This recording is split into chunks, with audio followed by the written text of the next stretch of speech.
Questãozinha sobre primeiros socorros, e ela diz o seguinte: que atitude você deve tomar no atendimento a uma vítima ao prever ou descobrir que ela é portadora de doença infecto-contagiosa, HIV, hepatite C. Tem algumas maneiras de você descobrir isso. Às vezes você está ali juntando os pertences dela, né, que caíram ao chão, aí você viu lá a carteirinha indicando que ela é portadora dessa doença. Ou algum parente, ou alguma pessoa que estivesse dentro do carro ali junto com ela, avisando ao cuidado que ela tem tal doença. Ou ela própria, se estiver consciente, pode te avisar. Então, nesse caso, você descobriu ali, constatou que ela tem uma doença infecto-contagiosa. Que atitude você deve tomar? Atender a vítima, evitando contato direto com o sangue ou fluidos orgânicos. Esses fluidos orgânicos são as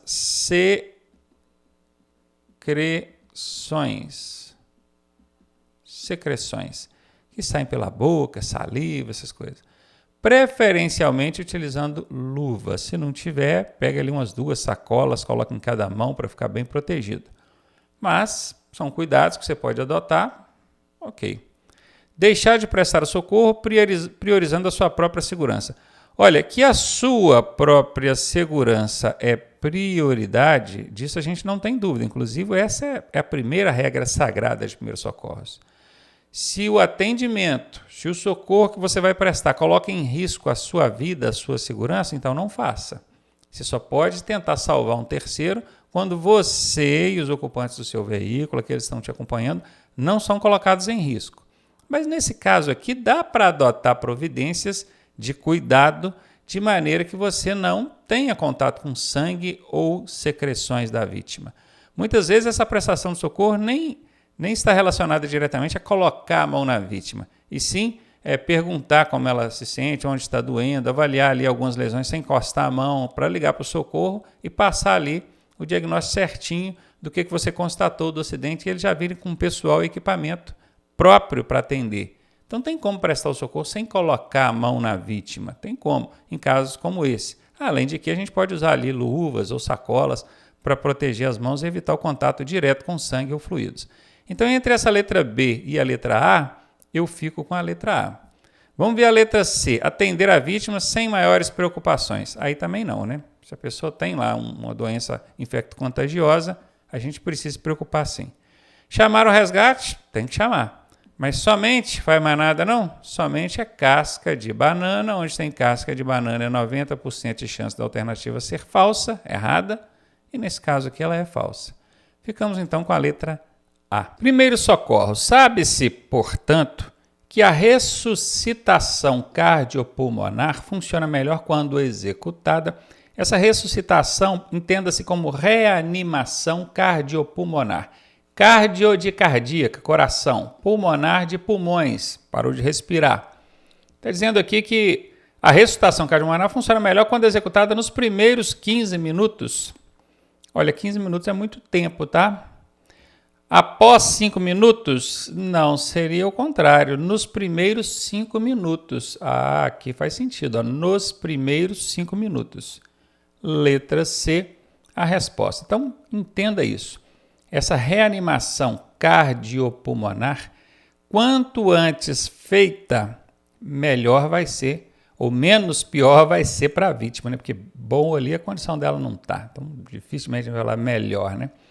Mas ela vai ser, sim, melhor executada quanto mais precocemente. Então, se for imediatamente após o sinistro, o acidente, 1 minuto, 2, até 5, ótimo. Tudo que passa de 5, o risco dela não conseguir voltar a respirar e pulsar é muito grande. Letra C, a resposta. Primeiros socorros. Informar quanto ao local, a gravidade do ocorrido, o número de veículos envolvidos e a condição em que as vítimas se encontram é a atitude que corresponde às ações realizadas por agentes qualificados. Agentes qualificados, pessoas qualificadas, treinadas. Informar quanto ao local, onde é que aconteceu o sinistro, o acidente. Informar quanto à gravidade, foi muito grave, envolveu veículo grande, pequeno, como é que foi? O número de veículos envolvidos, contar ali, informar o número de veículos envolvidos. Vocês acham que essas informações elas precisam ser feitas por agentes qualificados? Não, né, gente?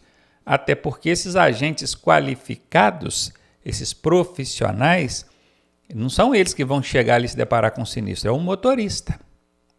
E o motorista é que vai acionar esses agentes qualificados informando essas situações aqui, ó. Então aqui não é. Corresponde então ao acionamento de recursos? Sim, quando você vai acionar os recursos, que recursos? SAMU, COBOM, isso, Corpo de Bombeiros, né? A polícia, que pode ser militar ou PRF, inclusive tem todos os números, né? SAMU 192, COBOM 193, Polícia Militar 190, PRF 191. É bom guardar esses números, tá? Então é isso aqui. É a atitude que corresponde ao acionamento dos recursos. Quando você vai ligar para solicitar o socorro, eles vão te pedir isso aqui. Onde é que aconteceu o acidente? Qual local, né? Quer saber da gravidade, número de veículos envolvidos, condição aparente em que as vítimas se encontram, para daí então eles mandarem o pessoal treinado, o pessoal apropriado e os equipamentos adequados. A resposta aqui é a letra B de bola. E aí, tá gostando da aula? Eu sou o professor Ronaldo Cardoso e tenho o caminho das pedras para você chegar à sua aprovação da forma mais suave possível. Se você fizer exatamente o que eu te pedi, eu garanto que você passa. Clique aqui no primeiro link da descrição e vem ser aprovado com a gente. Questão sobre mecânica. Em caso de mau funcionamento do motor ou sua parada total, parou totalmente, os dois sistemas que devemos diagnosticar primeiramente são, isso aqui diagnosticar é suspeitar, vamos dizer assim, primeiramente, primeira coisa que vem na cabeça, irmãos, o motor parou de funcionar, combustível, a primeira coisa que vem na cabeça, e combustível está relacionado ao sistema de alimentação, ok. Agora, escape está lá no sistema de descarga, cano de descarga, escapamento, nada a ver, já elimina essa letra A. Lubrificação, pode ser, se tiver com nível de óleo baixo, ou óleo muito velho, que já ficou pastoso ali dentro, pode travar o motor, parada total, bateu o motor, fundiu, né? Aí o prejuízo é grande. Ok. Ou sistema de frenagem, não, frenagem aqui nada a ver, né, gente? Arrefecimento, ok. O sistema de arrefecimento é que controla a temperatura para o bom funcionamento do motor. Se a temperatura excede o que o motor precisa para funcionar bem, esse motor começa a dar mau funcionamento ou até parar totalmente, pode fundir o motor também. E lubrificação, ok. Sistema de lubrificação é o mesmo caso aqui de cima, né? É o que lubrifica as peças ali para o motor ter bom funcionamento. Essa aqui até agora é a resposta. Alimentação, ok. Iluminação, nada a ver com o motor. Letra D está fora. C é a resposta. Questão sobre meio ambiente. A probabilidade sobre os riscos de infarto e AVC, que é acidente vascular cerebral, como consequência do impacto de ruídos, barulho em excesso, pode ocorrer em volumes acima de 90 decibéis, 100 decibéis, 120 decibéis ou 80 decibéis. O curioso, que a resposta aqui é a letra D de dado. O curioso, que acima de 80 já pode acontecer aqui o risco de infarto, problema de AVC. Mas aí o que acontece? Se você for analisar essa questão friamente, você vai ver que 120, 100 e 90 estão acima de 80, então todas serviriam como resposta, né? Mas, na verdade, o que o Detran quis saber aqui é o seguinte, acima de qual índice já começa a acontecer isso? É a partir, acima dos 80, não é a partir, porque a partir conta 80, é acima de 80. Acima disso aqui já começa a acontecer aí os riscos de infarto, a pessoa vir a infartar, pensa. Ou ter um AVC, um acidente vascular cerebral, por conta de excesso de ruído, que são danos nocivos. Professor, eu aprendi em algum momento que acima de 60 já começa a causar perturbação do sossego, insônia, irritação. Sim, mas aí não são danos nocivos, são danos que não perpetuam, não ficam. Acima de 80, sim, aí você já começa a sentir danos à saúde física, ok? Acima de 80 é a resposta aí. Questão sobre meio ambiente. Não colaboramos para a melhoria do meio ambiente quando fazemos as revisões e manutenções recomendadas pelo fabricante. Bom, se eu faço as revisões e manutenções, mantenho o veículo em dia, ele vai funcionar perfeitamente e não vai poluir o meio ambiente. Então, desta forma, eu estou colaborando. E aqui a questão que é aquela que não colabora. Então, essa aqui já elimino. Não colaboramos quando evitamos imobilizações prolongadas com o motor funcionando. Veja bem, imobilizações prolongadas é quando você fica por um tempo mais do que o normal. Você parou no semáforo, 30 segundos, 1 minuto, se você quiser desligar, colabora.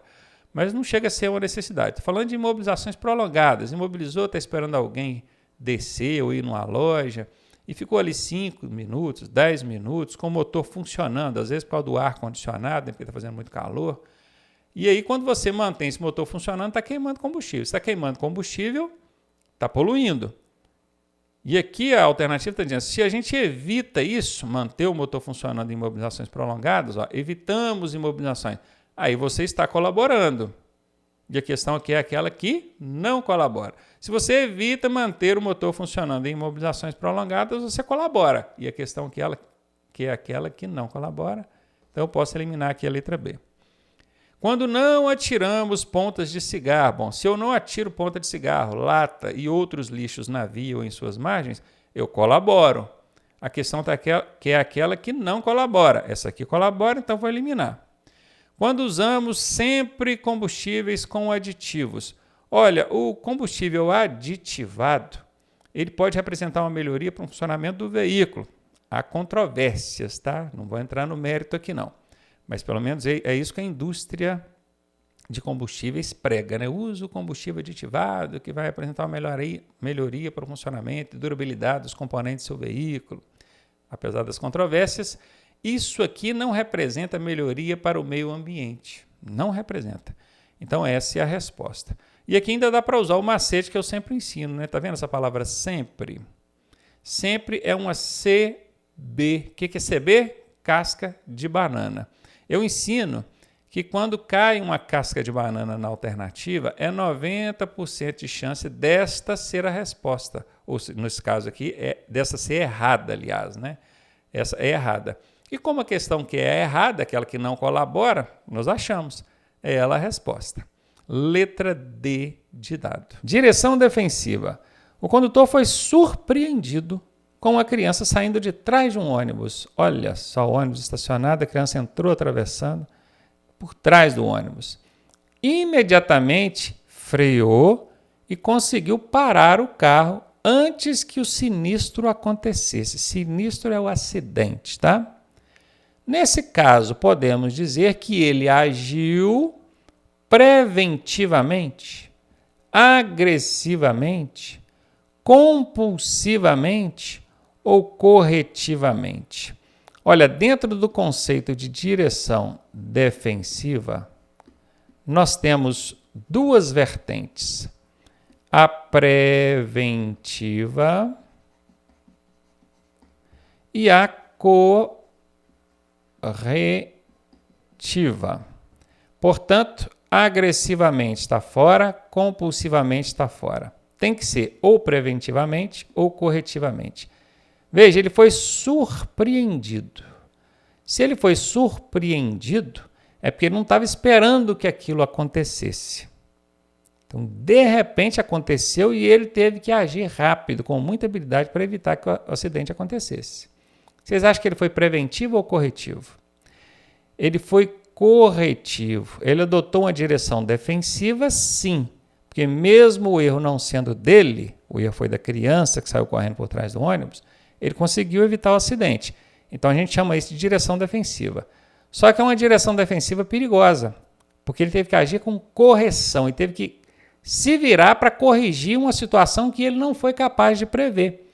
Se eu vou passar por um ônibus que está encostado ali, antes de qualquer coisa acontecer, eu já penso, gente, eu vou passar devagar, porque vai que alguém sai de trás desse ônibus aí rapidamente e eu não estou vendo.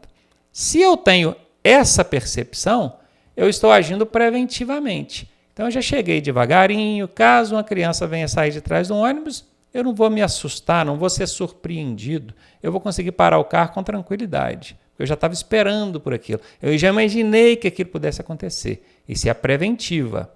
É o prevenir. Melhor prevenir do que remediar. Agora aqui não. Aqui ele remediou. Ele não foi capaz de antecipar o perigo aconteceu, ele se virou, corrigiu a situação e não deixou o acidente acontecer. Então ele foi corretivo. Ele agiu corretivamente, letra D de dado. Direção defensiva. O condutor defensivo, transitando por vias onde haja escolas ou grande movimentação de pedestres, conserva o veículo sempre na faixa esquerda da via. A faixa da esquerda da via é aquela onde os veículos em maior velocidade se deslocam. Eu estou passando aqui em local próximo a escolas, grande movimentação de pedestres. Eu vou para a faixa da esquerda? Ah, mas eu vou para a faixa da esquerda e ando devagar. Aí você está fazendo errado também, porque a faixa da esquerda é para quem desenvolve maior velocidade. Não dá, né? Sem contar que aqui tem um sempre. Sempre, quem estuda comigo sabe que é uma casca de banana. Onde tem casca de banana, 90% de chance dessa alternativa ser falsa. Então, esse condutor defensivo está passando aí próximo à escola, muita movimentação de pedestre. Ele transita em velocidade compatível com a segurança? Ok. Compatível quer dizer uma velocidade que está de acordo com a segurança. Cuidado, que compatível é muito parecido com incompatível.